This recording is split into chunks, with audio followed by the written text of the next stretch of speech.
medicamento por contacto cruzado afectaría al 1% de la población más sensible. Lo que hizo Vital fue considerar la propuesta del comité de expertos de migrar a la dosis desencadenante 0,5. Ese es el cambio entre la versión 3 y la versión 4. De hecho, muchos de los miembros del comité científico de Vital son miembros también del comité de expertos convocado por Codex. Y por lo tanto, entonces comparten criterios. Desde lo personal, cuando Vital decidió incorporar estas dosis de referencia y migrar a la versión 4, desde lo personal, lo que yo pensé fue que no hay validación extra que se necesite. El comité de expertos de Vital, el comité científico de Vital, goza de reconocimiento mundial. La herramienta de Vital, el Allergen Bureau, es una organización que goza de reconocimiento mundial. Tengo el honor de ser parte del Allergen Bureau y también trabajar con la plataforma Vital, y realmente la migración a Vital 4.0 tiene todo este fundamento científico. Toma las recomendaciones del comité de expertos para modificar estos valores umbral. Entonces, como primer consecuencia de la publicación del reporte 2 y 5, Vital modificó su plataforma, migró a la versión 4. Y otra cosa pasó también. Países Bajos fue el primer país en incorporar dentro de su legislación que el uso de rotulado precautorio solamente puede ocurrir, solamente se aprueba si se demuestra que se aplicaron los valores umbral. Y Países Bajos tomó los mismos valores que propuso el comité de expertos, salvo dos, mostaza y lupinos. Para estos dos alérgenos tienen sus propios umbrales.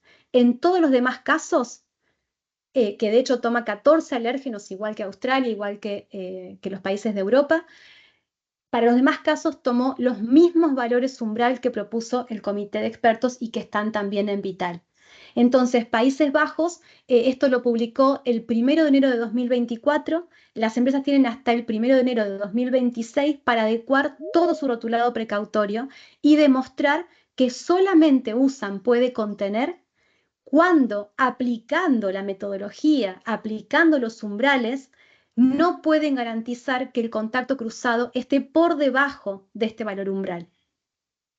Están obligados a incorporar, a hacer estos análisis para poder justificar el uso del contacto del puede contener.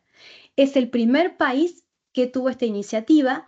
Bélgica lo que hizo fue convocar un comité científico y el comité científico propuso exactamente lo mismo, pero por ahora no tiene carácter de ley. El único país que lo incorporó como legislación es Países Bajos. ¿Qué es lo que pasa? El Códex todavía no se expidió sobre este tema. Entonces, hay muchos países, y esto es un poco spoileando lo que va a venir, hay muchos países que van a guardar la posición del Códex para después poder modificar sus legislaciones. Esto entonces fueron las consecuencias de los reportes 2 y 5 del comité de expertos, de haber propuesto estos valores umbral. Fíjense que Vital trabaja con los umbrales desde el 2007. Yo les mostraba que la primera versión de Vital se aprobó, se publicó en 2007 y ahí ya se incorporó el concepto de umbral. Ya se incorporó esta idea de que por debajo de una determinada cantidad de proteína alergénica presente por contacto cruzado de forma involuntaria, de forma inadvertida, no declarada, no hace falta rotulado precautorio porque no pone en riesgo a la población sensible. Este criterio y este elemento ya lo aplica Vital desde el 2007. ¿Sí? Fíjense que tiene un largo recorrido. Ahora lo que hizo Vital fue tomar los mismos valores que propuso el comité de expertos. Vamos a hacer un minijuego, un mini jueguito como para refrescar todo esto que vinimos hablando de los reportes y de toda la cuestión de los pormenores detrás de los cambios. Vamos a contestar en el chat, ¿sí? No es una carrera, no No hace falta, no es una cuestión de tiempo, tómense su tiempo para leerlo. Lo que dice es, Vital 4.0 ha adoptado las recomendaciones del comité de expertos que se encuentran en los reportes 2 y 5. Les doy tiempo para que puedan contestar. Yo mientras los leo en el chat.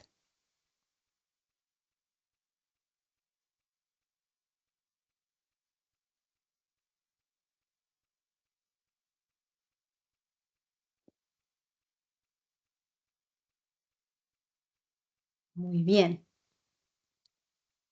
Lourdes, Mariela, Valentina, Silén, Corina, Guillermo, todos dicen que es verdadero. Bien, Claudio también participó. Verdadero, exactamente. Muy bien. Verdadero, verdadero, me encanta.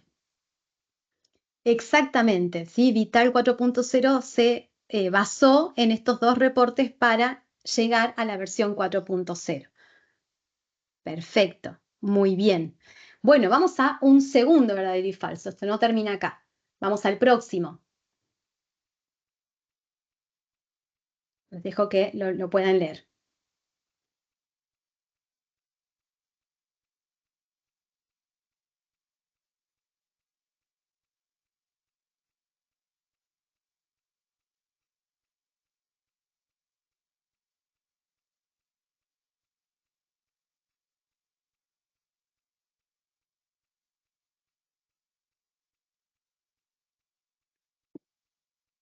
Vanina ya se arriesgó. Lucía pregunta. Falso, 2024.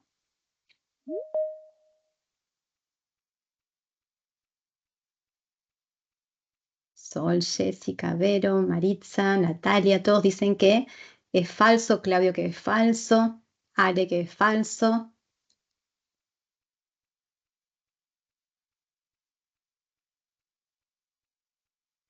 Bien. Exactamente. Celia, Rosa, Albert, todos dicen que es José Luis, Mauricio, que es falso. Mauricio dice no lo sé. Bueno, ahora vamos ahí. Ahora vamos a develar si es verdadero o falso. Rosa, Giovanni también dicen que es falso. Y dudo. Lourdes dice dudo. Bueno, ahí vamos. Arana también. No, Vero. Vero dice dudo.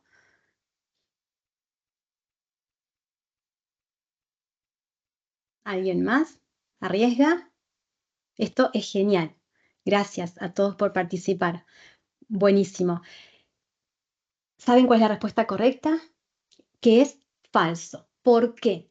Porque el sésamo se incorporó con la ley FASTER en 2021.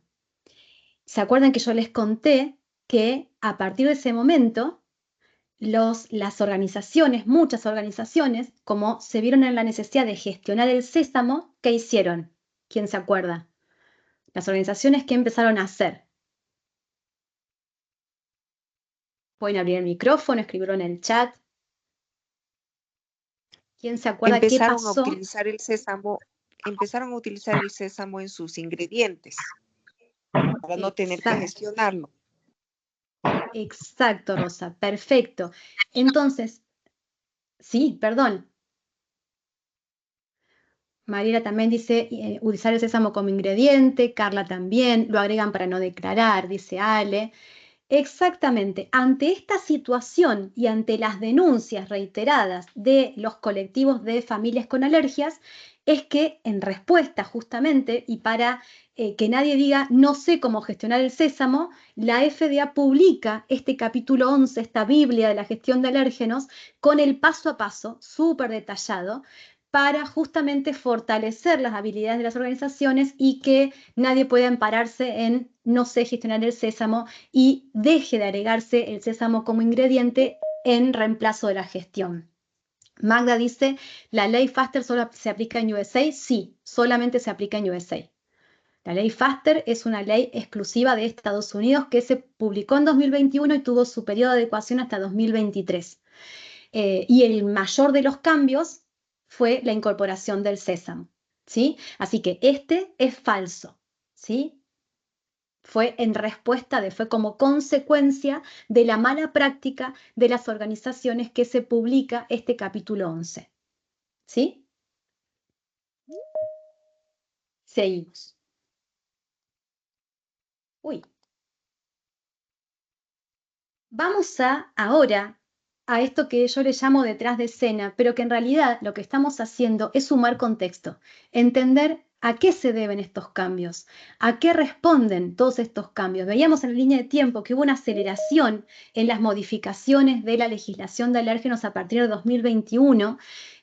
Venía bastante tranquilo, con bastante espaciado los cambios, pero a partir de 2021 fue un aluvión en la actualización de las legislaciones de alérgenos y también en las normativas. No traje el tema de las normativas, lo que es FCC 22000, BRC, pero todas las normativas fueron acompañando también estos cambios en la legislación y con los mismos criterios, digamos, basándose en este mismo contexto que vamos a ver ahora. El primer aspecto fundamental es el incremento en la prevalencia. En los últimos 20 años ha ocurrido lo que se llama la segunda ola de esta epidemia, que son las alergias alimentarias. La prevalencia se ha aumentado significativamente en los últimos años. Hoy se considera que hay 520 millones de personas en el mundo que sufren alergia alimentaria. Los últimos datos de prevalencia muestran que alcanza al 10% de los adultos, al 8% de los niños, con la complicación de que el 50% de estos adultos tiene alergias múltiples y el 45% de los niños, o sea, son alérgicos a más de un alimento.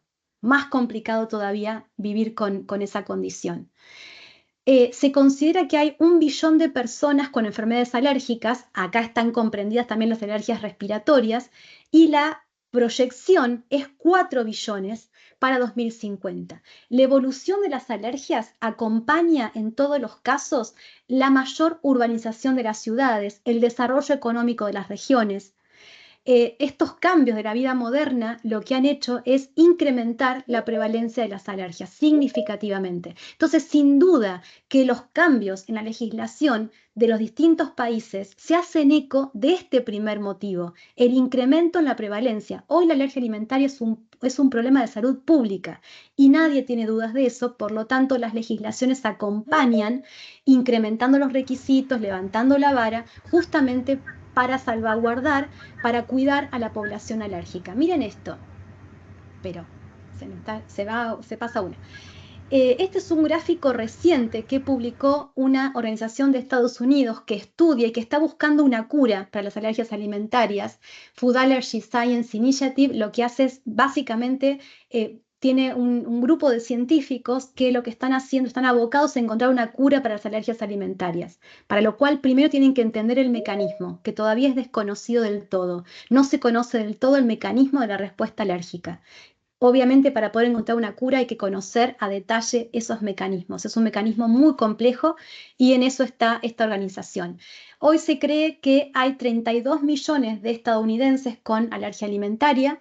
Fíjense cómo ha incrementado la prevalencia en adultos y en niños en los últimos años. Sin dudas que esto explica el porqué de los cambios en la legislación. Hay un estudio también muy interesante que se hizo el año pasado, donde se entrevistó a los consumidores con alergias y fíjense este número, para mí fue alarmante. El 56% de los consumidores que participaron del estudio dijeron haber tenido al menos una vez una reacción alérgica debido al etiquetado poco claro o confuso. En Estados Unidos hay una cifra que dice que cada 3 minutos la alergia alimentaria envía a una persona al hospital y hoy se sabe, está medido, pasa en Latinoamérica y pasa y replica en todo el mundo, el 80% de los casos de anafilaxia en menores de 5 años es por alergia alimentaria. O sea, la alergia alimentaria explica el 80% de los casos de anafilaxia. La anafilaxia, para quien no lo sabe, es la forma más dramática de la alergia y es potencialmente mortal. Es una respuesta del sistema inmune donde hay compromiso del sistema respiratorio y el sistema circulatorio juntos y es potencialmente mortal en cuestión de minutos. en los últimos 14 años hay un incremento de la severidad, o sea, de los casos de anafilaxia del 200%. Entonces, en este escenario, por supuesto que las legislaciones tienen que levantar la vara. Las legislaciones tienen que acompañar este incremento, este escenario de incremento de la prevalencia a nivel mundial. Puedo hablarles de Argentina, que es mi país. Nacen 40 bebés por día con alergia a la proteína de leche de vaca. Esa es la tasa. Y cuando hablamos de niños, esta cifra sí replica a nivel mundial. 1 de cada 12, 1 de cada 13 niños menores de 5 años tiene alergia alimentaria, de los cuales casi la mitad tienen alergias múltiples. Entonces, es un escenario de salud pública. Por lo tanto, esto explica en gran medida el cambio de las legislaciones. Y también es la causa número 1 de recall. En aquellos países donde se mide los recalls y hay apertura de causas y hay una intervención de la autoridad sanitaria tomando muestras y haciendo controles, ese es el caso, por ejemplo, de Estados Unidos. Si nosotros tomamos los recall 2024, FDA y USDA, o sea, los dos organismos que hacen controles de distintas categorías de alimentos, juntos son los que coordinan, digamos, la vigilancia sanitaria. En 2024 hubo 193 eventos y es la principal causa, si miramos número de eventos, no cantidad de unidades, pero si miramos en cantidad de eventos, vuelve a ser en 2024, también lo fue en 2023, también lo fue en 2022, la causa número 1 de recall, presencia de alérgenos no declarados. Esto ocurre también en Australia, ocurre en Canadá, ocurre en UK. El alérgenos no declarados es top 1 en las causas de recall. Por lo tanto, también esto es otra razón, sumamos contexto, ¿no? Hay otra razón más por la cual las legislaciones tienen que elevar la vara y se explican todos estos cambios. Causa número 1 de recall, la presencia de alérgenos no declarados, sabiendo que la presencia de alérgenos no declarados podría ser potencialmente mortal para la población sensible. ¿Sí? O sea, es un desvío que, por ejemplo, la FDA califica como clase 1. ¿Por qué? Porque la presencia de maní no declarado, por ejemplo, puede ocasionar la muerte en la población alérgica al maní. Entonces, estamos hablando de la causa número 1 y es una causa asociada a un problema crítico de inocuidad alimentaria. ¿Qué es lo que se viene? ¿Sí? Hasta acá pensamos en que explica cuáles son las dos principales causas asociadas con con este recrudecimiento, con este elevar la vara de las distintas legislaciones.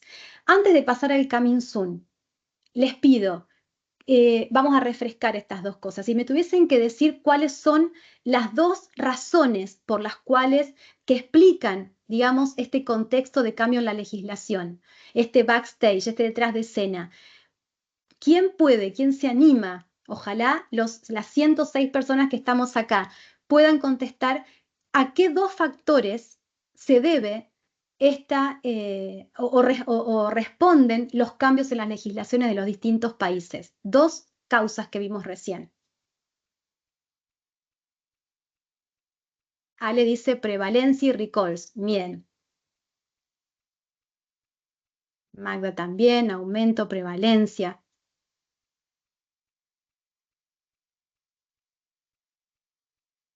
Bien, Rosa, bien, Irina. Maritza, Irina, Silene, Jessica, Rivelino, muy bien.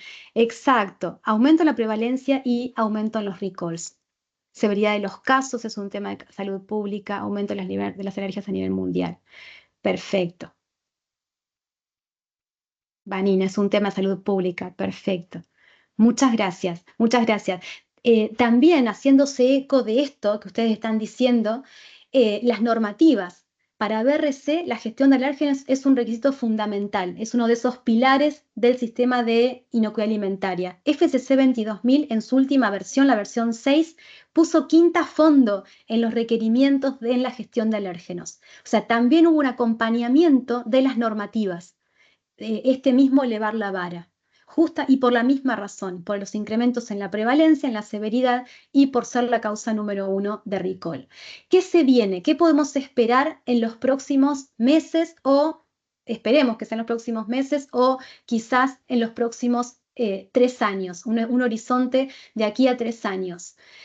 Por lo pronto, seguramente va a haber cambios en el uso o en los requerimientos para poder usar la frase precautoria. Hay estudios por todas partes del mundo que demuestran cuánto los consumidores desconfían del puede contener y por tanto asumen riesgos porque todos los alimentos dicen puede contener. La industria, hemos utilizado en la industria esta frase precautoria como un paraguas. Ponemos como puede contener todos los alérgenos que se gestionen en la planta para no tener que gestionarlos o en reemplazo de la gestión o porque nos da miedo o porque pensamos que asumimos un riesgo demasiado alto. He visto, puede contener en las etiquetas ingredientes que ni siquiera están en la planta. Muchas veces he visto esto. Yo pregunto, ¿y esto por qué está como puede contener? Porque alguna vez lo usamos en la fórmula, pero hace 5 años que no lo usamos más. Hay que pensar que detrás de eso hay un montón de consumidores. Hay el 10% de los adultos y el 8% de los niños que se quedan afuera de poder consumir el producto. La población alérgica es una población que enfrenta enormes restricciones. Si todo dice puede contener, esa situación se agrava. Entonces, seguramente va a haber definiciones respecto del uso de puede contener. Va a haber restricciones respecto de qué se puede decir, qué declaración se puede utilizar. Se sabe a través de las encuestas a consumidores que para el consumidor lo más transparente es puede contener. En lugar de este alimento se elabora en un equipo que también utiliza leche, almendra, esa declaración para el consumidor es confusa. O puede contener trazas de, o este producto fue elaborado en una planta que... Lo más transparente se puede contener. La recomendación del comité de expertos es que se utilice la frase puede contener. ¿Qué más podemos esperar en los próximos tiempos, en un futuro cercano? Más allá de lineamientos sobre tu lado precautorio, ¿sí? ¿Qué va a hacer el Códex? Puntualmente es qué va a hacer el Códex con el informe del comité de expertos que habla sobre uso de rotulado precautorio. ¿Cuál va a ser la posición del Códex en ese sentido? Hoy se está debatiendo en comisiones del Códex Alimentarios. Deberíamos esperar en el corto plazo alguna definición respecto de eso. Lo mismo, ¿cuál va a ser la posición del Códex respecto de los umbrales que propuso el comité de expertos? Y luego también, ¿cuál va a ser la definición respecto de los derivados, de cómo exceptuar los derivados de declaración obligatoria? ¿Cómo podemos exceptuar aquellos derivados donde podamos demostrar que la alergenicidad potencial es marginal o es residual? ¿Y qué deberíamos esperar? Y acá tenemos que estar atentos a lo que diga cada país, a lo que haga cada país con su legislación de alérgenos para los alérgenos regionales. Perdón, sí, lo que quise poner ahí es esto, es qué va a hacer cada país o cada región con el listado de alérgenos regionales. ¿Cómo va a adecuar sus listados de declaración obligatoria a lo que ha dicho el Codex Alimentarius? Va a incorporar los prioritarios y todos los regionales, los prioritarios y algunos regionales, cuáles sí, cuáles no. Entonces vamos a tener que estar atentos a lo que decida cada país al respecto. ¿Sí? El Códex es la referencia mundial, pero no es ley. Tenemos que esperar, por ahora, lo que rige es lo que rige en la legislación de cada país al día de hoy. Pero seguramente los distintos países van a hacerse eco de la recomendación del Códex y a modificar sus legislaciones. Por lo tanto, tendremos que estar atentos a eso. Como resumen final, ¿qué vimos? Vimos esta línea de tiempo en la legislación de alérgenos, los distintos cambios, las distintas legislaciones, cómo fueron evolucionando. Vimos también el contexto que explica esos cambios, estas 3 razones fundamentales que explican los cambios, y vimos también qué deberíamos esperar como cambios en un futuro cercano, en el corto plazo, y por dónde van a venir seguramente los cambios en la legislación de alérgenos. Ojalá estemos pronto hablando de estas novedades, sobre todo las novedades del Códex Alimentarius respecto de las recomendaciones del comité de expertos. Simplemente para terminar, mientras voy leyendo las preguntas, quiero pedirles que hagan este ejercicio de recuperación y puedan pensar una cosa, solo una cosa les pido, que quieran llevarse de este webinar, que ustedes quieran recordar de este webinar. Pueden escanear este QR y también voy a pegar en el chat un enlace para que ustedes puedan ingresar también si lo prefieren a través del enlace. Y de esta manera pueden ustedes recuperar qué quieren llevarse, qué quieren recordar, una cosa, lo principal que quieran recordar acerca de lo que vimos en este webinar. Mientras tanto, vamos a ir a las preguntas y les voy preguntando qué consultas tienen, mientras leo todas las que llegaron, que vi que hay bastantes. Yo voy a poner en pantalla este Padlet para que vayamos viendo las producciones de ustedes.